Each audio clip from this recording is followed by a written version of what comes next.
मंजिल मिले ना मिले ये तो मुकद्दर की बात है, हम कोशिश भी ना करें ये तो गलत बात है।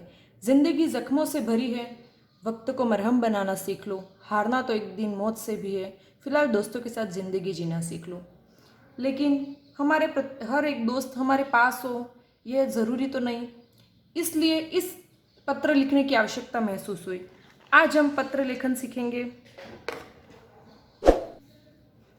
पत्र लेखन हिंदी पाठ्यपुस्तक को हम 4 भागों में बांटते हैं: व्याकरण, रचना, गद्य एवं पद्य। हमने कल व्याकरण का एक विषय वर्ण विचार पूर्ण किया। आज मैं रचना का एक विषय पत्र लेखन लेकर आपके सामने उपस्थित हुई हूँ। पत्र लेखन भाषा का लिखित माध्यम है, क्योंकि इसमें हम जिसको पत्र लिख रहे हैं वो हमसे दूर है। हम उसको पत्र लिख करके उस तक हमारे भाव और विचार हम उसको व्यक्त करते हैं। इसमें पढ़ना और लिखना 2 क्रियाएं होती है। लेखक जो पत्र लिखता है वह लेखक है, तथा जो सामने जिसको हम पत्र भेज रहे वो उस पत्र को पढ़ रहा है, इसलिए इसमें लिखना और पढ़ना दोनों क्रियाएं सम्मिलित है। इसके द्वारा मतलब पत्र लेखन के द्वारा हम अपने प्रियजनों को अपने मन के भाव विचार आदि पहुंचाते हैं। यह दूरस्थ भाव संप्रेषण का एक आसान माध्यम है। अब हम पत्र लेखन के जो प्रकार है या पत्र के जो प्रकार है वो देखते हैं।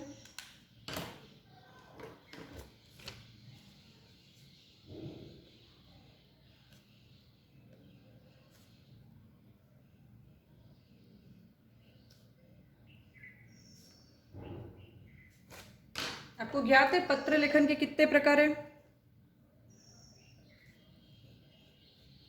पत्र 2 प्रकार के होते हैं।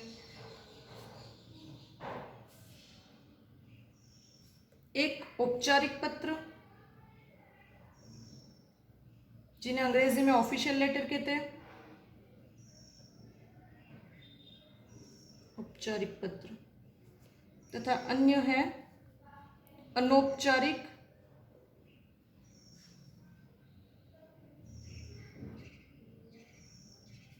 अथवा इसी को व्यक्तिगत पत्र भी कह सकते हैं। व्यक्तिगत पत्र पत्र के 2 प्रकार हो गए, एक तो औपचारिक पत्र और दूसरा है अनौपचारिक पत्र। जो औपचारिक पत्र होता है वह हम हमारे दफ्तरों में, विद्यालय में, व्यवसाय क्षेत्रों में भेजते हैं, और जो अनौपचारिक होता है वो अपने सगे संबंधियों को भेजा जाता है। इनसे हमारा प्रत्यक्ष संबंध होता है, लेकिन औपचारिक पत्रों में ज़रूरी नहीं कि हम जिसको पत्र भेज रहे हैं उससे हमारा कोई संबंध हो। औपचारिक पत्र पुनः 3 प्रकार के होते हैं।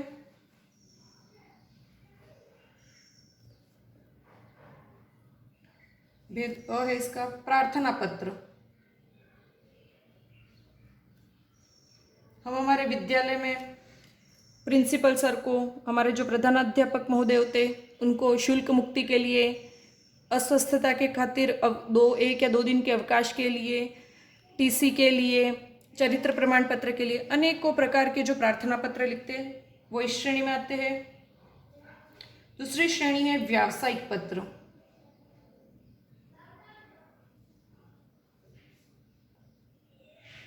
इस श्रेणी में वे पत्र आते हैं जो एक थोक माल विक्रेता व्यापारी दूसरे व्यापारी को माल मंगवाने के लिए, किसी शिकायत के लिए, माल में किसी खराबी के लिए इत्यादि के संबंध में जो विषयों में जो पत्र लिखता है वो व्यावसायिक पत्र हो गया। और अगला है कार्यालयी पत्र।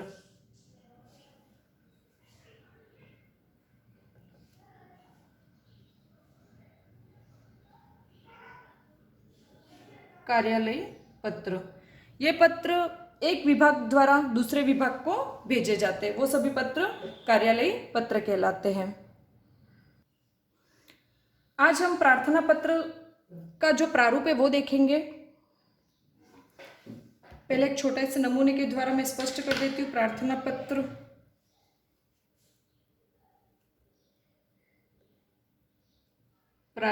पत्र का प्रारूप, या फिर आप इसको नमूना भी कह सकते हैं। प्रार्थना पत्र लिखते समय में 10 या 11 जो बिंदु होते हैं उनका ध्यान रखना पड़ता है। सबसे पहले प्रार्थना पत्र की शुरुआत बाएं भाग से होती है और वहाँ पर सबसे पहले लिखते हैं हम सेवा में के बाद हम अल्प विराम का चिन्ह लगाते हैं। दूसरा, सेवा में के बाद हम जिसे पत्र लिख रहे हैं, प्रधानाचार्य, प्रधानाध्यापक, प्राचार्य, जिसे पत्र लिखा गया हो या लिखा जाता है, उसका पद या पदनाम।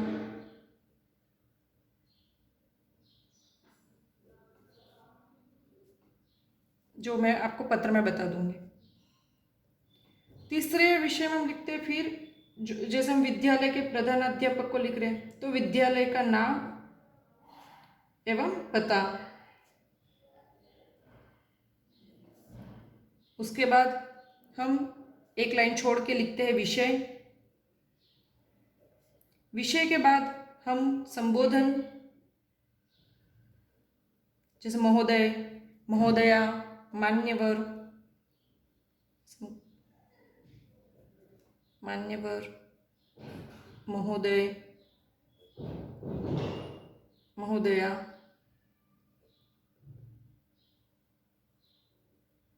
इत्यादि। इसके बाद हम मूल कलेवर, मतलब जो मेन बॉडी होती है पत्र का, जो मुख्य विषय का पूरा विस्तृत विवरण, मूल कलेवर पूरा लिखते हैं। मूल कलेवर के बाद हम पत्र की समाप्ति, अंतिम में हमारे पत्र का जो सारांश होता है वो लिखते हैं। समाप्ति या कह सकते हैं इसको सारांश। उसके बाद हम हमारे स्वयं के बारे में आत्मनिर्देश,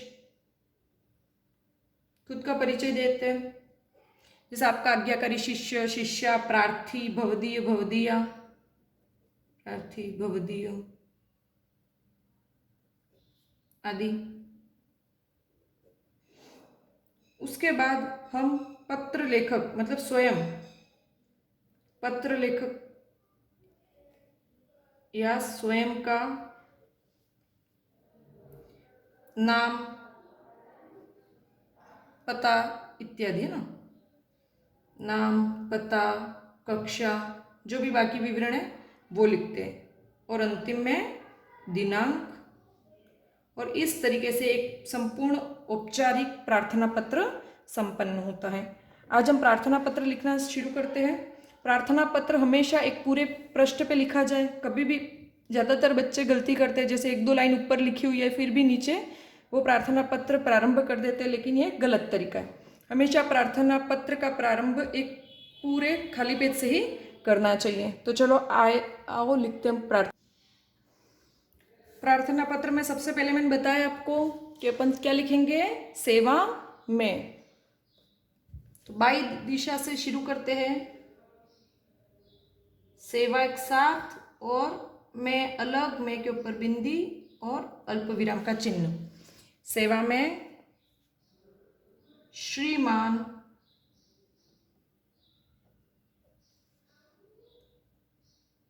प्रधानाध्यापक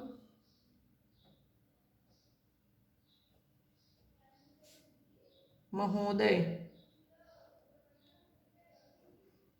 यहाँ एक बात ध्यान रखने योग्य है, अंग्रेजी में प्रिंसिपल या हेडमास्टर ऐसे शब्द होते हैं, लेकिन हिंदी में यदि माध्यमिक विद्यालय का प्रधान है तो प्रधानाध्यापक होता है, उच्च माध्यमिक विद्यालय का प्रधान संस्था प्रधान है तो प्रधानाचार्य, यदि किसी कॉलेज के हम संस्था प्रधान को पत्र लिख रहे तो उसके लिए हम प्राचार्य शब्द का संबोधन करेंगे। श्रीमान प्रधानाध्यापक महोदय, यहाँ प्रधानाध्यापक लिखा है तो इस चीज़ से पता चल रहा है कि ये माध्यमिक विद्यालय की बात कर रही हूँ। महात्मा, अब यहाँ पर हम उसके बाद पत्र पद नाम तो हो गया प्रधानाध्यापक महोदय, फिर विद्यालय का नाम एवं पता। तो महात्मा गांधी राजकीय, सब में शॉर्ट में लिख रही हूँ मैं, राजकीय माध्यमिक विद्यालय, विद्यालय, फिर अल्प विराम, विद्यालय का नाम मोरडी। मोरडी कहाँ पर आता है, तो गढ़ी अल्पविराम जिला बांसवाड़ा और राज्य को कोष्टक में लिख देते अपन, राजस्थान का राज, और यहाँ पर पूर्ण विराम। यहाँ पर अल्प विराम, फिर अल्प विराम, फिर, और अंतिम में हम जब हमारा पूरा पता समाप्त होता है तब हम पूर्ण विराम लगाते हैं। फिर हम लिखेंगे विषय, लेकिन विषय के पूर्व में एक लाइन हमको छोड़नी है। फिर हम लिखेंगे विषय। विषय क्या है? तो विषय है अवकाश चाहने हेतु।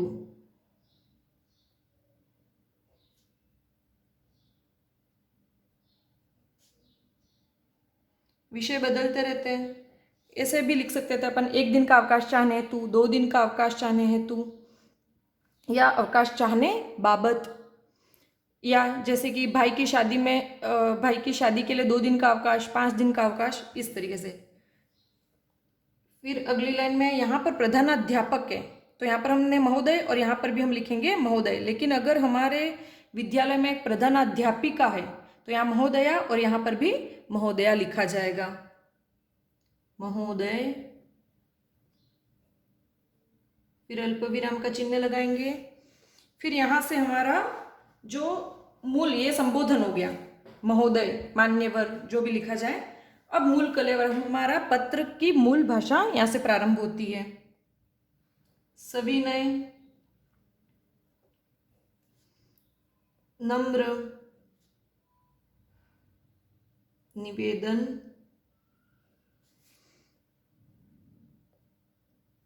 इस प्रकार है कि,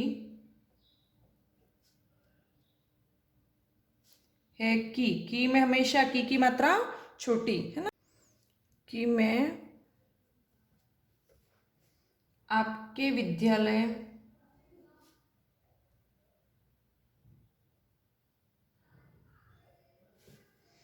की कक्षा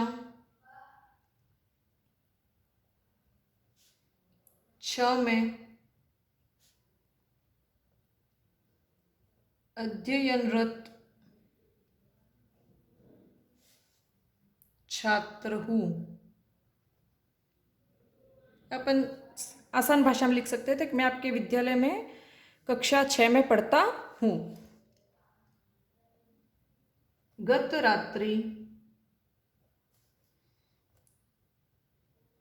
रात्रि से मैं अस्वस्थ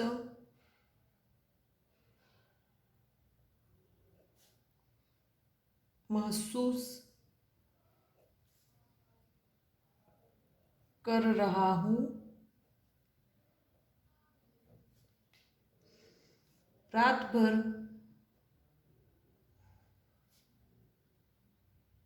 तेज ठंड लगकर बुखार आने की वजह से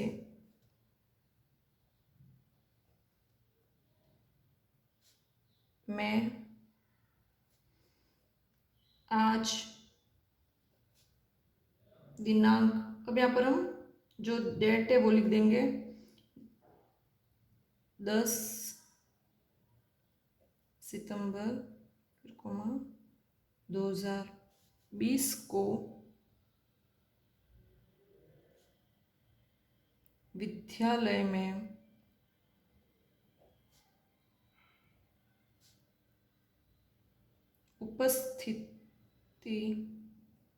उपस्थिति देने में या उपस्थित होने में, है ना, उपस्थित लिखो तो होने में कर देना, उपस्थिति देने में असमर्थ हो। अब इसके बाद, ये मूल कलेवर के बाद पत्र की समाप्ति या सारांश, तो हम सार में जो कहना चाहते हैं वो लिखेंगे, कृपया मुझे 1 दिन का अवकाश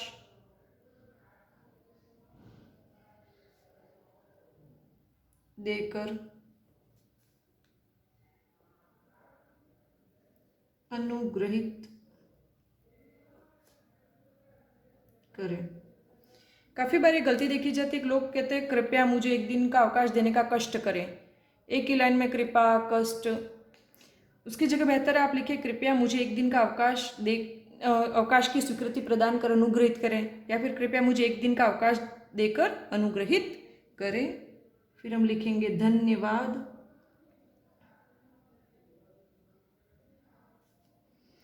और यहाँ पर हम लिखेंगे अपने बारे में।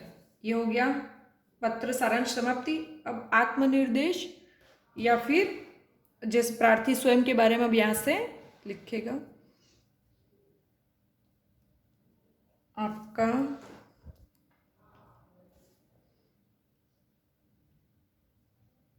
आज्ञाकारी शिष्य, अगर कोई लड़की लिख रही है तो शिष्या राम निनामा। यहाँ पर भी भाषा में कई कई बदलाव होगा अगर लड़की है तो। फिर हम लिख देंगे कक्षा 6 या 6ठी शब्दों में लिखते तो। फिर हम लिखेंगे वर्ग सेक्शन ए, ठीक है। फिर रोल नंबर या रजिस्टर नंबर 27 और इस तरफ दिनांक।